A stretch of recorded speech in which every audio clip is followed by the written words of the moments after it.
fleeing ISIS from coming here, deport 11 million people, and wall off America's southern border. Is the best way to make America great again to isolate it from much of the rest of the world? We are not talking about isolation. We're talking about security. We're not talking about religion. We're talking about security. Our country is out of control. People are pouring across the southern border. I will build a wall. It'll be a great wall. People will not come in unless they come in legally. Drugs will not pour through that wall. As far as other people, like in the migration, where they're going, tens of thousands of people having cell phones with ISIS flags on them, I don't think so, Wolf. They're not coming to this country. And if I'm president, and if Obama has brought some to this country, they are leaving. They're going. They're gone.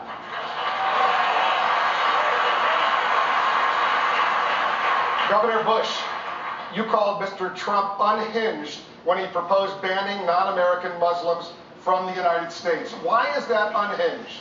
Well, first of all, we need to destroy ISIS in the caliphate. That should be our objective. The refugee issue will be solved if we destroy ISIS there, which means we need to have a no-fly zone, safe zones there for refugees, and to build a military force. We need to embed our forces, our troops, inside the Iraqi military. We need to arm directly the Kurds. And all of that has to be done in concert with the Arab nations. And if we're going to ban all Muslims, how are we going to get them to be part of a coalition to destroy ISIS? The Kurds are the greatest fighting force and our strongest allies. They're Muslim. Look, this is not a serious proposal. In fact, it will push the Muslim world, the Arab world, away from us at a time when we need to re-engage with them to be able to create a strategy to destroy ISIS. So Donald, is great at the one-liners, but he's a chaos candidate, and he'd be a chaos president. He would not be the commander-in-chief we need to keep our country safe. Mr. Trump.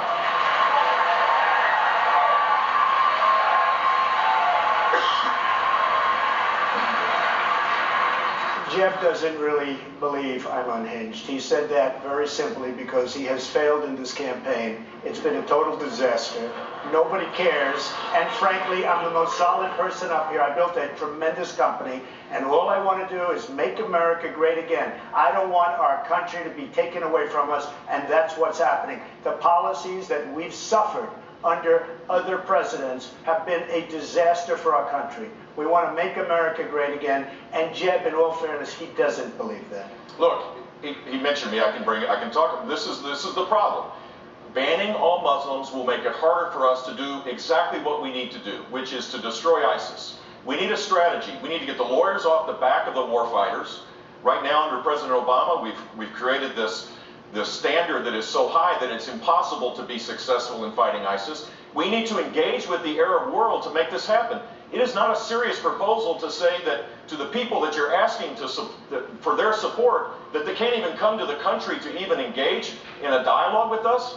That's not a serious proposal. We need a serious leader to deal with this, and I believe I'm that guy.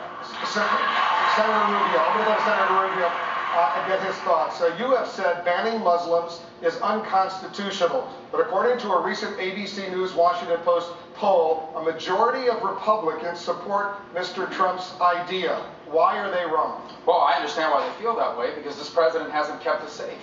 The problem is we had an attack in San Bernardino, and we were paying attention to the most important issue we have faced in this country in a decade, since 9/11, and then all the talk was about this proposal, which isn't going to happen.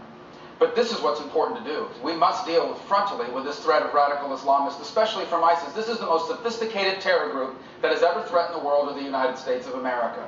They are actively recruiting Americans. The attacker in San Bernardino was an American citizen. Born and raised in this country, he was a health inspector, had a newborn child, and left all that behind to kill 14 people. We also understand that this is a group that's growing in its governance of territory. It's not just Iraq and Syria. They are now a predominant group in Libya. They are beginning to pop up in Afghanistan. They are increasingly involved now in attacks in Yemen. They have Jordan in their sights. This group needs to be confronted with serious proposals. And this is a very significant threat we face, and the president has left us unsafe. He spoke the other night to the American people to reassure us. I wish he hadn't spoken at all. He made things worse. Because what he basically said was, we are going to keep doing what we're doing now, and what we are doing now is not working. Hugh Hewitt, you have a question. Senator Cruz, You've said you disagree with Mr. Trump's policy. I don't want a cage match. You've tweeted you don't want a cage match, but Republican primary voters deserve to know, with the kind of specificity and responsiveness you delivered in your 9 Supreme Court arguments, how you disagree with Mr. Trump. Will you spell that out with us? Well, listen, Hugh, everyone understands why Donald has suggested what he has. We're looking at a president who's engaged in this doublespeak, where he doesn't call radical Islamic terrorism by its name. Indeed, he gives a speech after the San Bernardino attack where his approach is to try to go after the constitutional rights of law-abiding citizens rather than to keep us safe. And even worse, President Obama and Hillary Clinton are proposing bringing tens of thousands of Syrian refugees to this country when the head of the FBI has told Congress they cannot vet those refugees. I understand why Donald made that proposal. I introduced legislation in the Senate that I believe is more narrowly focused at the actual threat, which is radical Islamic terrorism. And what my legislation would do is suspend all refugees for 3 years from countries where ISIS or Al-Qaeda control substantial territory. So you're saying you disagree because he's too broad and you're having narrow focus? Why do you disagree with him? Well, you know, I'm reminded of what FDR's grandfather said. He said, all horse thieves are Democrats, but not all Democrats are horse thieves. In this instance, there are millions of peaceful Muslims across the world in countries like India where there is not the problems we are seeing in nations that are controlled, have territory controlled by Al-Qaeda or ISIS, and we should direct at the problem, focus on the problem, and defeat radical Islamic terrorism. It's not a war on a faith, it's a war on a political and theocratic ideology that seeks to murder us. Charlie Fiorina, this is the Christmas dinner debate. This will be the debate that Americans talk about at Christmas. And thus far, in the first 10 minutes, we haven't heard a lot about Ronald Reagan sitting on a hill. We've heard a lot about keeping Americans out and keeping Americans safe and everyone else out. Is this what you want the party to stand for? What I think we need to stand for are solutions. I offer myself as a leader to the people of this country because I think they're looking for solutions, not lawyers arguing over laws or entertainers throwing out sound bites that draw media attention. We need to solve the problem. To solve the problem, we need to do something here at home and something over there in their caliphate. We need to deny them territory. But here at home, we need to do 2 fundamental things. Number 1, we need to recognize that technology has moved on. The Patriot Act was signed in 2001, roughly. The iPhone was invented in 2007. The iPad was invented in 2011. Snapchat and Twitter, all the rest of it, have been around just for several years. Technology has moved on and the terrorists have moved on with it. Let me tell you a story. Soon after 9/11, I got a phone call from the NSA. They needed help. I gave them help. I stopped a truckload of equipment. I had it turned around. It was escorted by the NSA into headquarters. We need the private sector's help because government is not innovating. Technology is running ahead by leaps and bounds. The private sector will help, just as I helped after 9/11, but they must be engaged and they must be asked. I will ask them. I know them. Governor Christie. Americans are clearly more afraid today than at any time since 9/11. As you mentioned in your opening statement today in Los Angeles, 650 school children didn't go to 650,000 school children didn't go to school because of an email threat. This 2 weeks after an attack killed 14 people in San Bernardino. Is this the new normal? And if so, what steps would you take as President of the United States to ensure that fear does not paralyze America? Wolf, unfortunately, it's the new normal under Barack Obama and Hillary Clinton. The fact is that if you listen to Hillary Clinton the other day, what she said to the American people was, as regards to ISIS, my strategy would be just about the same as the president's. Just about the same as the president's? We have people across this country who are scared to death. Because I can tell you this, as a former federal prosecutor, if a Center for the Developmentally Disabled in San Bernardino, California, is now a target for terrorists, that means everywhere in America is a target for these terrorists. Now, spent 7 years of my life in the immediate aftermath of September 11th doing this work. Working with the Patriot Act, working with our law enforcement, working with the surveillance community to make sure that we keep America safe. What we need to do, well, is restore those tools that have been taken away by the president and others. Restore those tools to the NSA and to our entire surveillance and law enforcement community. We need a president who's going to understand what actionable intelligence looks like and act on it. And we need a president and a cabinet who understands that the first and most important priority of the President of the United States is to protect the safety and security of Americans. As someone who has done it, I will make sure it gets done again. Thank you. Governor Kasich. One of the killers in San Bernardino was an American who was not on anyone's watch list. How are you going to find that radicalized person and stop another such attack? Well, first of all, Wolf, I said last February that we needed to have people on the ground, troops on the ground, in a coalition similar to what we had in the first Gulf War. I remember when the Egyptian ambassador to the United States stood in the Rose Garden and pledged Arab commitment to removing Saddam Hussein from Kuwait. Before we came out here tonight, I am told the Saudis have organized 34 countries who want to join in the battle against terrorism. First and foremost, we need to go and destroy ISIS. And we need to do this with our Arab friends and our friends in Europe. And when I see they have a climate conference over in Paris, they should have been talking about destroying ISIS because they are involved in virtually every country across this world. Now, you destroy ISIS in a coalition, you get joint intelligence with our European friends, and then here at home, there are things called the Joint Terrorism Task Force, headed by the FBI, and made up of local law enforcement, including state police. They need the tools, and the tools involve encryption, where we cannot hear what they're even planning. And when we see red flags, a father, a mother, a neighbor who said, voted for a bill that President Obama signed into law just this past June that made it harder for the government to access Americans' phone records. In light of the San Bernardino attack, was your vote a mistake? Well, Dana, the premise of your question is not accurate. I'm very proud to have joined with conservatives in both the Senate and the House to reform how we target bad guys. And what the USA Freedom Act did is it did two things. Number one, it ended the federal government's bulk collection of phone metadata of millions of law-abiding citizens.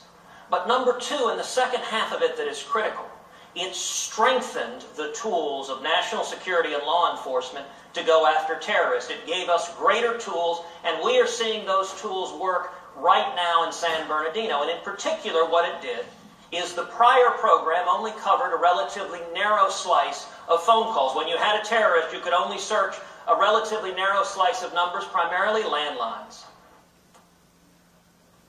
So now we have cell phones, now we have internet phones, now we have the phones the terrorists are likely to use, and the focus of law enforcement is on targeting the bad guys. You know what the Obama administration keeps getting wrong is whenever anything bad happens, they focus on law-abiding citizens instead of focusing on the bad guys. We need to focus on radical Islamic terrorists, and we need to stop them before they carry out acts of terror. Thank you. Senator Rubio, Senator Cruz is right. There was bipartisan support for that, but you voted against it. So is Senator Cruz wrong? He is, and so are those that voted for it. There were some that voted for it because they wanted to keep it alive, and they were afraid the whole program would expire. Here's the world we live in. This is a radical jihadist group that is increasingly sophisticated in its ability, for example, to radicalize American citizens, in its ability to exploit loopholes in our legal immigration system, in its ability to capture and hold territory in the Middle East, as I outlined earlier, in multiple countries. This is not just the most capable, it is the most sophisticated terror threat we have ever faced. We are now at a time when we need more tools, not less tools. And that tool we lost, the metadata program, was a valuable tool that we no longer have at our disposal. Senator Cruz? Well, I would note that Marco knows what he's saying isn't true. Mark Levin wrote a column last week that says that the attack ads his super PAC is running, they're saying the same thing, that they are knowingly false, and they are in fact Alinsky-like attacks like Barack Obama. And the reason is simple. What he knows is that the old program covered 20 to 30% of phone numbers to search for terrorists. The new program covers nearly 100%. That gives us greater ability to stop acts of terrorism. And he knows that's the case. Dana, may I interject? Let me be very please careful in respond. answering this, because I don't think national television in front of 15 million people is the place to discuss classified information. So let me just be very clear. There is nothing that we are allowed to do under this bill that we could not do before. This bill did, however, take away a valuable tool that allowed the National Security Agency and other intelligence agencies to quickly and rapidly access phone records and match them up with other phone records to see who terrorists have been calling.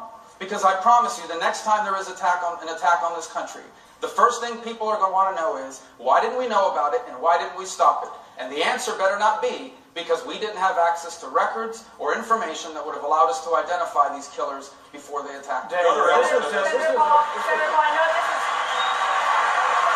been a very big issue for you. You hear many of your colleagues are calling for increased surveillance by law enforcement. You call that hogwash. Why is that hogwash? You know, I think Marco gets it completely wrong. We are not any safer through the bulk collection of all Americans' records. In fact, I think we're less safe. We get so distracted by all of the information, we're not spending enough time getting specific information on terrorists. The other thing is the one thing that might have stopped Senator Bernardino, that might have stopped 9/11, would have been stricter controls on those who came here. And Marco has opposed at every point increased security, border security for those who come to our country. On his Gang of Eight bill, he would have liberalized immigration, but he did not, and he steadfastly opposed any new border security requirements for refugees or students. Last week, I introduced another bill saying we need more security, we need more scrutiny. Once again, Marco opposed this. So Marco can't have it both ways. He thinks he wants to be this, oh, I'm great and strong on national defense, but he's the weakest of all the candidates on immigration. He is the one for an open border that is leaving us defenseless. If we want to defend the country, we have to defend against those who are coming in. And Marco has more of an allegiance to Chuck Schumer and to the liberals than he does to conservative policy. Senator Rubio. I want to thank Rand for another 30 seconds because, number one, what he's pointing to is a bill last week, an amendment he voted for that only 10 people voted for. You know why? Because it's not focused on terrorists. It would have banned anyone from coming here. Someone from Taiwan would not have been able to come here as a tourist. Number two, this program, this metadata program, is actually more strict than what a regular law enforcement agency has now. If a regular law enforcement agency wants your phone records, all they have to do is issue a subpoena. But now the intelligence agency is not able to quickly gather records and look at them to see who these terrorists are calling. And the terrorist that attacked us in San Bernardino was an American citizen, born and raised in this country. And I bet you we wish we would have had access to 5 years of his records so we could see who he was working with. Governor Christie, you heard. Since I was mentioned in the question, can I respond? Go ahead, please. Marco still misunderstands the immigration issue. What I put forward was an amendment that would have temporarily halted immigration from high-risk terrorist countries, but it would have started it up, but I want them to go through global entry, which is a program where we do background checks. The thing is that every terrorist attack we've had since 9/11 has been legal immigration.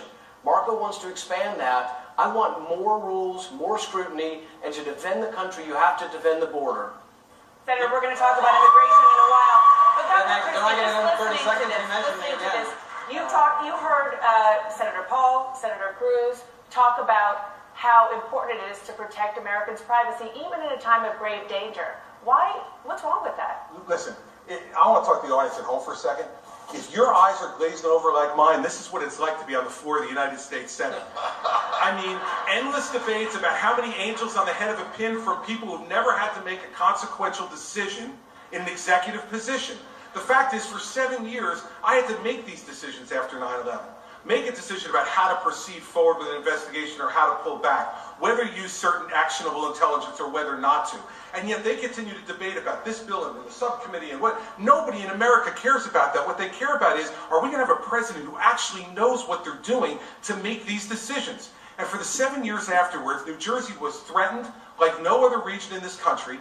And what we did was we took actions within the Constitution to make sure that law enforcement had all the information they needed. We prosecuted 2 of the biggest terrorism cases in the world and stopped Fort Dix. from being attacked by 6 American radicalized Muslims from a mosque in New Jersey because we worked with the Muslim American community to get intelligence, and we used the Patriot Act to get other intelligence to make sure we did those cases. This is the difference between actually having been a federal prosecutor, actually doing something, and just spending your life as one of 100 debating it. Let's talk about how we do this, not about which bill each one of these guys likes more. The American people don't care about that. Thank you.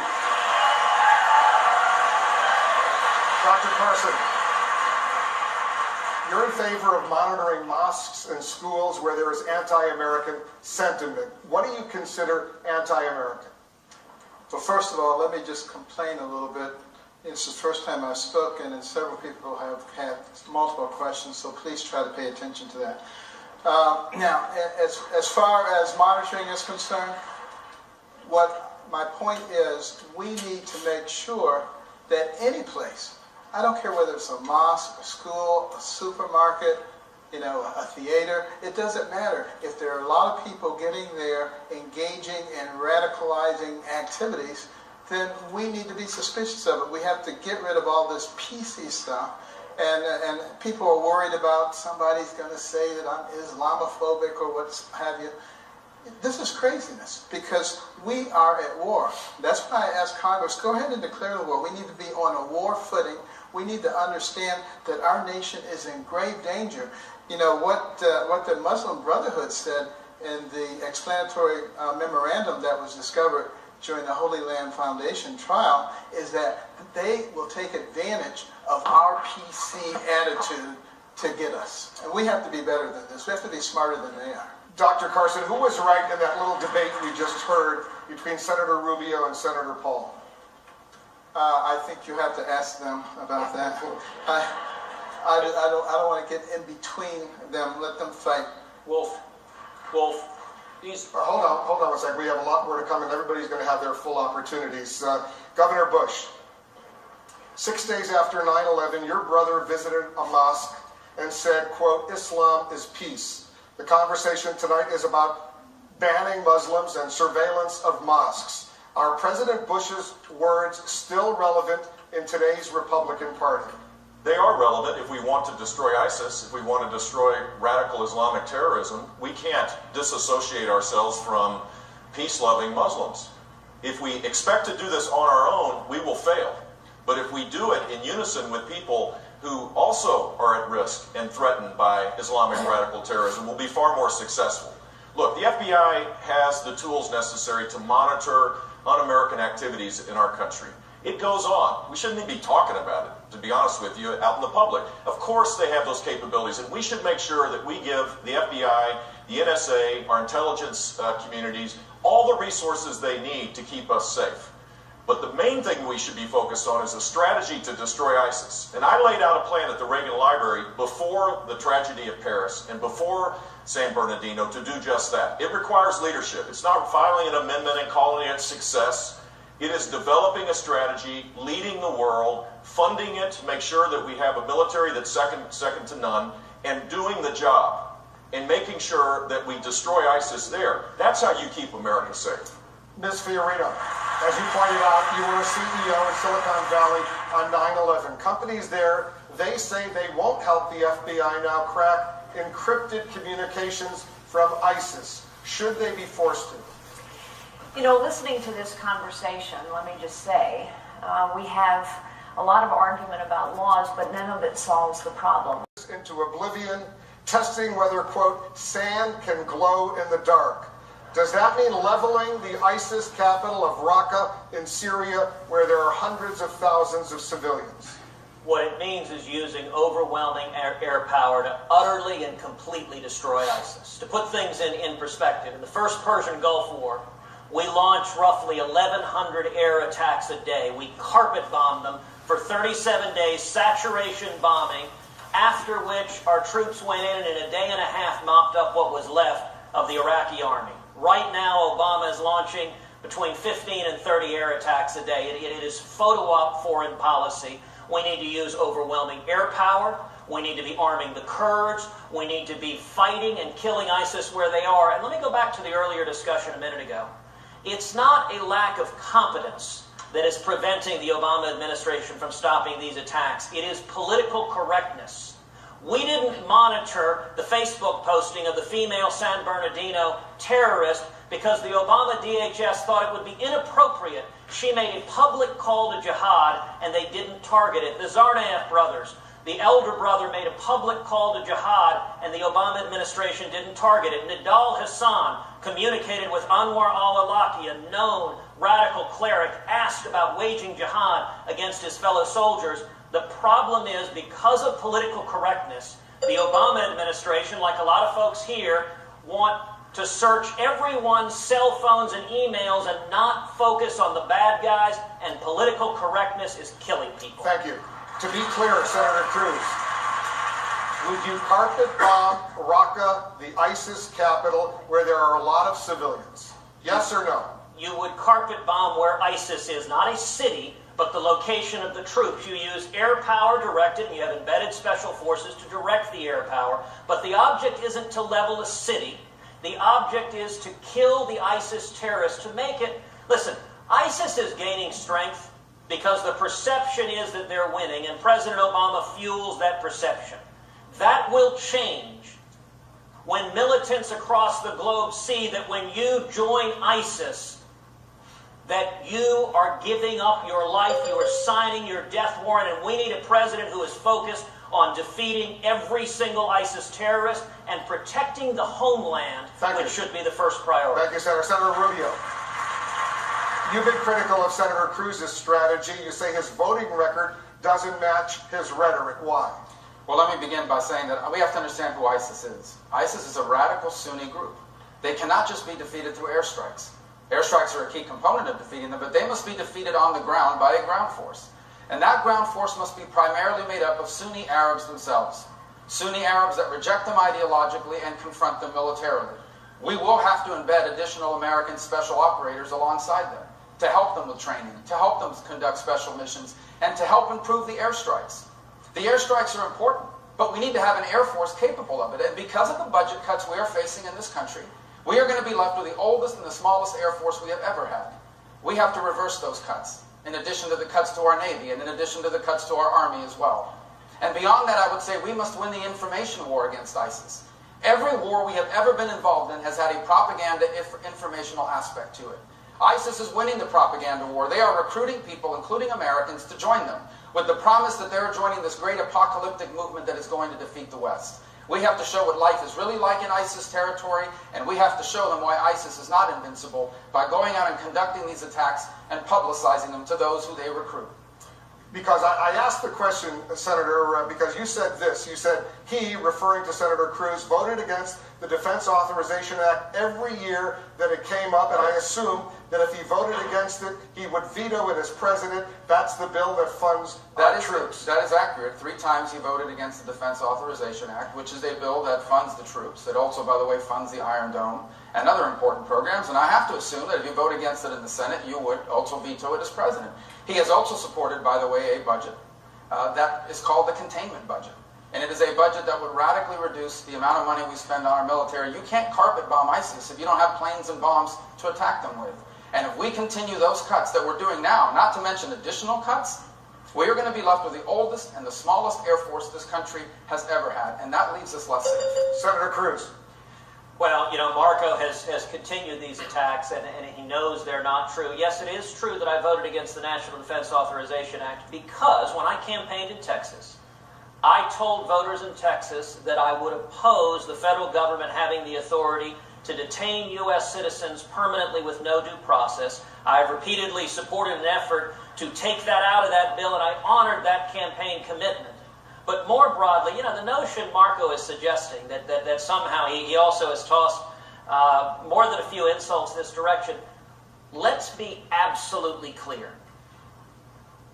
ISIS and radical Islamic terrorism will face no more determined foe than I will be. We will utterly destroy them by targeting the bad guys. And one of the problems with Marco's foreign policy is he has far too often supported Hillary Clinton and Barack Obama undermining governments in the Middle East that have helped radical Islamic terrorists. We need to focus on killing the bad guys, not getting stuck in Middle Eastern civil wars that don't keep America safe. Senator Rubio. Yeah, 3 points of distinction. The first is, if you're an American citizen and you decide to join up with ISIS, we're not going to read you your Miranda rights. You're going to be treated as an enemy combatant, a member of an army attacking this country. Number two, we do need our defense capabilities. It is a fact that the cuts we are facing today and the cuts that Senator Cruz would have supported would leave us with an even smaller Air Force and a smaller Navy than the one we are going to be left with. And the final point that I would make is Hillary Clinton and Barack Obama's strategy is to lead from behind. It sounds like what he's outlining is not to lead at all. We cannot continue to outsource foreign policy. We must lead. We are the most powerful nation in the world. We need to begin to act like it again. We're going to have much more on this. But I want to move now back to Mr. Trump.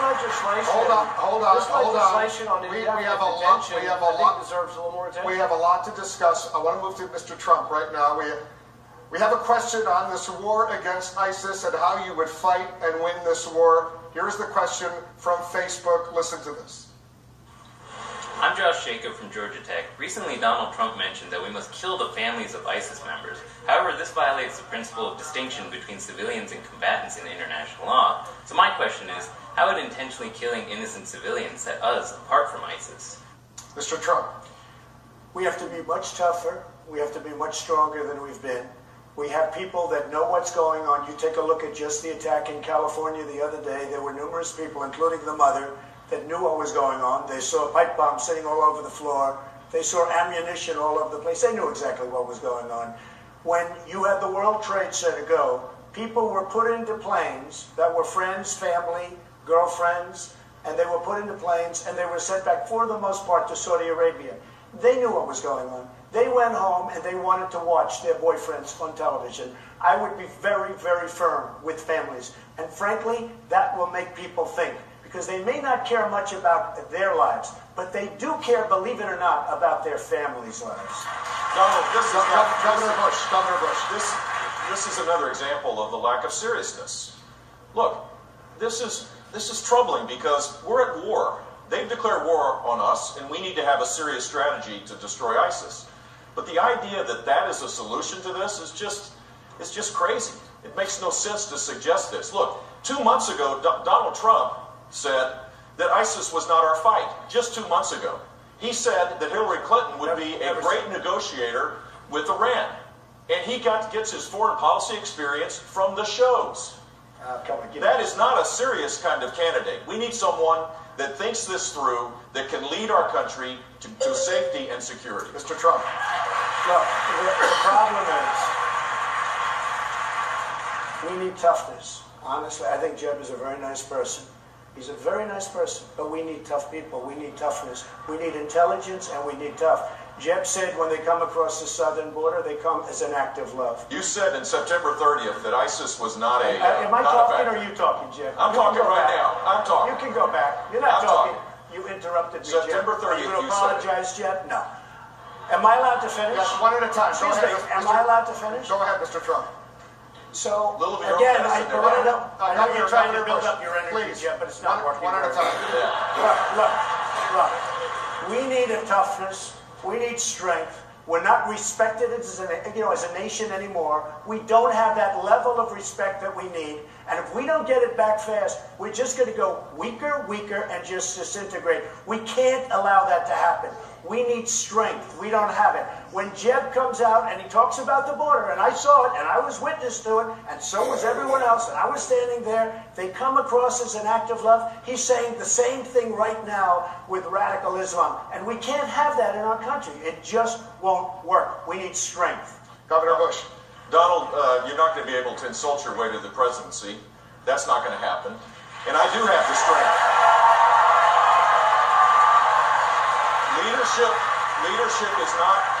Leadership is not about attacking people and disparaging people. Leadership is about creating a serious strategy to deal with the threat of our time.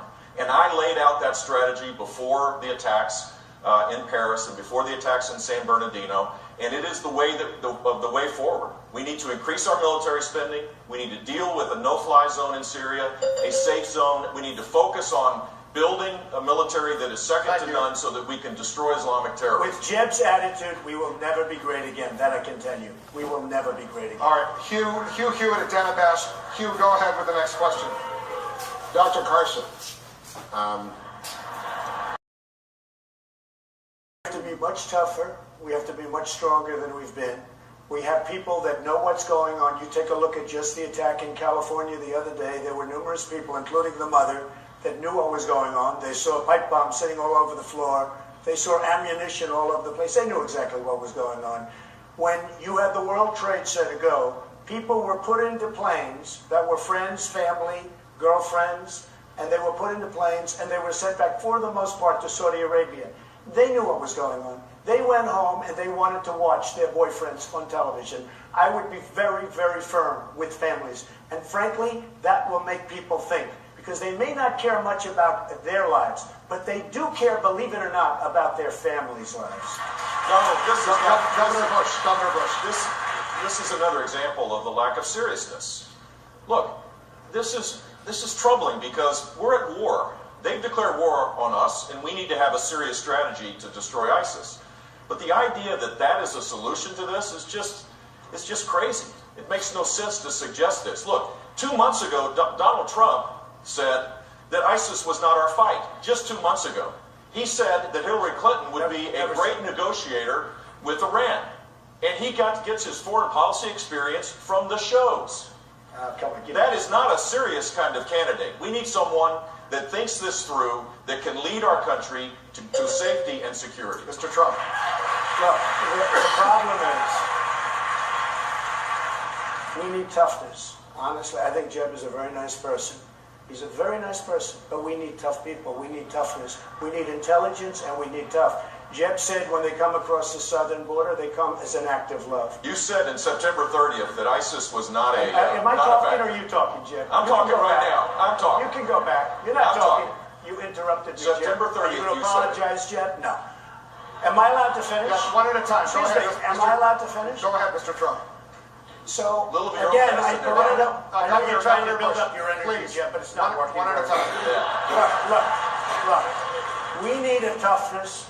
We need strength. We're not respected as a nation anymore. We don't have that level of respect that we need. And if we don't get it back fast, we're just going to go weaker, and just disintegrate. We can't allow that to happen. We need strength. We don't have it. When Jeb comes out and he talks about the border, and I saw it, and I was witness to it, and so was everyone else, and I was standing there, they come across as an act of love. He's saying the same thing right now with radical Islam. And we can't have that in our country. It just won't work. We need strength. Governor Bush. Donald, you're not going to be able to insult your way to the presidency. That's not going to happen. And I do have the strength.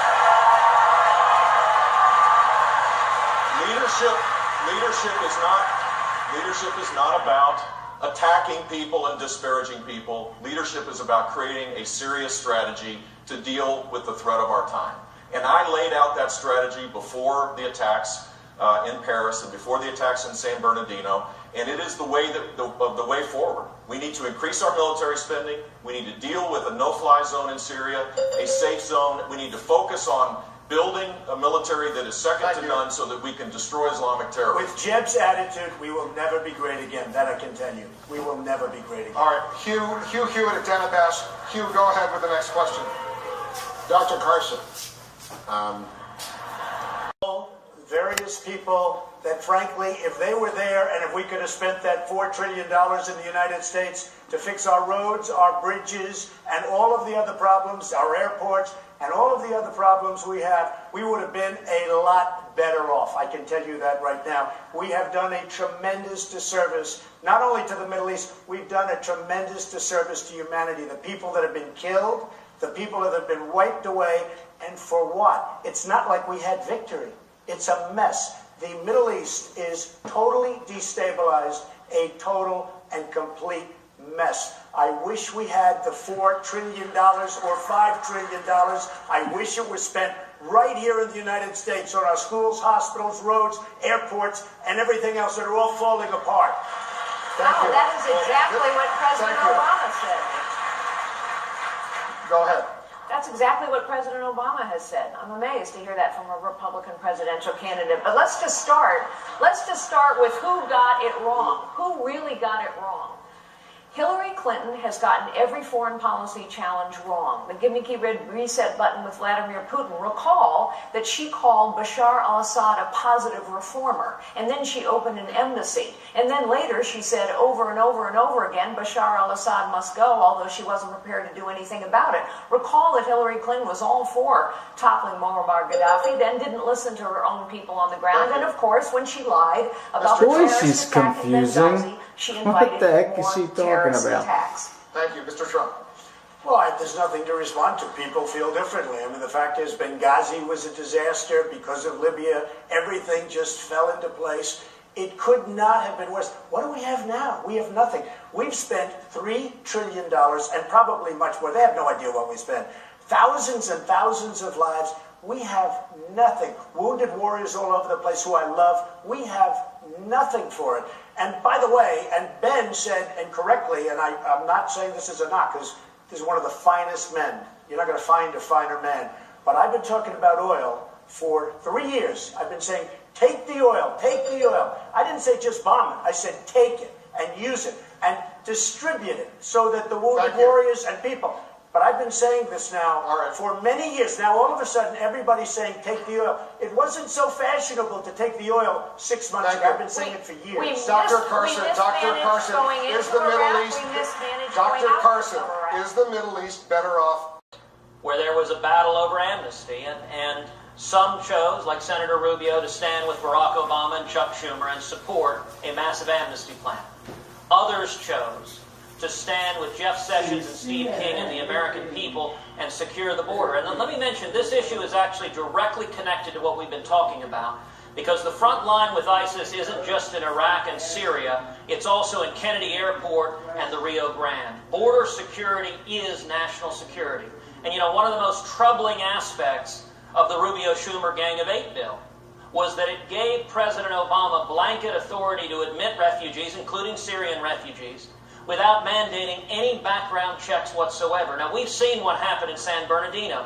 When you're letting people in, when the FBI can't vet them, it puts American citizens at risk. And I tell you, if I'm elected president, we will secure the border. We will triple the Border Patrol. We will build a wall that works, and I'll get Donald Trump to pay for it. I'll do it. Daniel. Thank you. Senator Rubio, please. Yeah, a couple points. In 2013, we had never faced a crisis like the Syrian refugee crisis now. Up until that point, a refugee meant someone fleeing oppression, fleeing communism, like it is in my community. As far as Ted's record, I'm always puzzled by his attack on this issue. Ted, you support legalizing people who are in this country illegally. Ted Cruz supported a number of H-1B visas, the guest workers that are allowed into this country, and Ted supports doubling the number of green cards. So I think what's important for us to understand is there is a way forward on this issue that we can bring our country together on. And when I'm president, I will do it. And it will begin by bringing illegal immigration under control and proving it to the American people. Senator Cruz. Look, I understand that Marco wants to raise confusion. It is not accurate what he just said, that I supported legalization. Indeed, I led the fight against his legalization and amnesty bill. And you know, there was one commentator that put it this way, that for Marco to suggest our record's the same, it is like suggesting the fireman and the arsonist have the same record because they're both at the scene of the fire. He was fighting to grant amnesty and not to secure the border. I was fighting to secure the border. And this also goes to trust. Listen, on campaign trails, candidates all the time make promises. You know, Marco said he learned that the American people didn't trust the federal government. No, Dana, he campaigned in Florida promising to lead the fight against amnesty. He campaigned promising to lead the fight against amnesty. Ladies and gentlemen, this is why the American people are Does Ted Cruz rule out ever legalizing people that are in this country illegally now? Senator Cruz? I have never supported legalization. Do you rule it out? I have never supported legalization, and I do not intend to support legalization. And let me tell you how you do this. What you do is you enforce the law. What you do is you enforce the law. Ms. Fiorina, please wait your turn. We're going to get to you on this. Go ahead, Sorry, you haven't gotten to me. This is Senator why Cruz, the nation is fed up with the political class. What you do is you enforce the law. I've laid out a very, very detailed immigration plan on my website, tedcruz.org. It's 11 pages, existing federal law, and in particular the question of what to do with people who are here now. You enforce the law. That means you stop the Obama administration's policy of releasing criminal illegal aliens. Do you know how many illegal aliens Bill Clinton deported? 12 million. Do you know how many illegal aliens George W. Bush deported? 10 million. We can enforce the laws, and if we secure the border, that solves the problem. And as president, I will solve this problem and secure the border. Mr. Trump, you like to say that you restarted this conversation in the campaign. I think I did. So who do you side with? Who do you side with in this? Senator Rubio or Senator Cruz? I have a very hard-line position. We have a country or we don't have a country. People that have come into our country illegally, they have to go. They have to come back in through a legal process. I want a strong border. I do want a wall. Walls do work. You just have to speak to the folks in Israel. Walls work if they're properly constructed. I know how to build. Believe me, I know how to build. But I feel a very, very strong bind, and really I'm bound to this country. We either have a border or we don't. People can come into the country. We welcome people to come in, but they have to come in legally. Thank you. It's Governor Bush. Listening to this, do you think this is the tone, this immigration debate, that Republicans need to take to win back Hispanics into your party, especially states like where we are in Nevada that has a pretty large Hispanic community? No, it isn't, but it's an important subject to talk about for sure. And I think people have good ideas on this. Clearly, we need to secure the border. Coming here legally needs to be a lot easier than coming here illegally. If you don't have that, you don't have the rule of law. We now have a national security consideration, public health issues. We have an epidemic of heroin overdoses in all places in this country because of the ease bringing heroin in. We have to secure the border. It is a serious undertaking, and yeah, we do need more fencing, and we do need to use technology, and we do need more border control, and we need to have better cooperation, by the way, with local law enforcement. There are 800,000 cops on the beat. They ought to be trained to be the eyes and ears for law enforcement, for the threat against terror as well as for immigration. This is a serious challenge, and if we can get it right, yeah, we'll start winning votes again. The real problem isn't anybody on this stage. The real problem is Barack Obama has had 6 years to advocate a position to fix this, and he's done nothing. The Congress has funded these programs of building more fencing and doing all this, and he hasn't done it. He wants to maintain it as a wedge issue, and so does Hillary Clinton. Republicans need to fix it, and when we do, we'll be better off. Governor, thank you very much. Dr. Carson, you recently visited a refugee camp in Jordan, and you deemed it, your words, really quite nice, saying the people there didn't want to come to the United States. Do you think these camps are a long-term solution to the problem of Syrian refugees? Well, it was very interesting having an opportunity to talk to the Syrians themselves, and I asked them, what do you want? What is your supreme desire? Their supreme desire was to be settled back in their own country. I said, what can Americans and other countries do? They said, support the efforts of those who are trying to provide safety for us, including the Jordanians. Of course, they had a brand new hospital, for instance, that was unstaffed because there wasn't enough money to do it. But here's what's really neat.